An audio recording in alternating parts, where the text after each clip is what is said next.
আমি Prema, travel blogger. এই প্রথম রংপুরে এসেছি।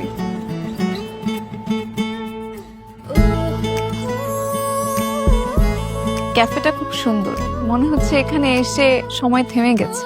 এই ক্যাফেটা শুধু একটা ক্যাফে না, এটা একটা সময়ের স্মৃতি। তুমি সবসময় আমার পাশে থেকো, যেন আমার জীবনটা সবসময় রঙিন থাকে।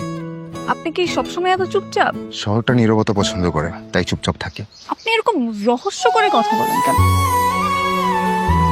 আমার কাছে মনে হয় কি এই লোকটা ছেঁকা খেয়ে ব্যাকা হয়ে গেছে। তোর এত মাথা ব্যথা কেন? তুই কি প্রেমে টেমে পড়ছিস? চল বলি ভালোবাসার লাইন দু তিন বেজে উঠুক, আনকোরা এক ভায়োলিন যেন দূরে গেলে মন করে উচ্চাটন সেই সুরে।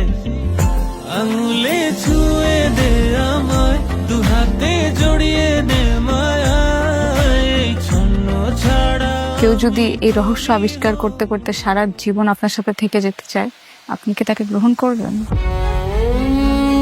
আমার তোমাকে হারানোর ভয় হয়, আমি আমাদের মুহূর্তগুলো হারাতে চাই না।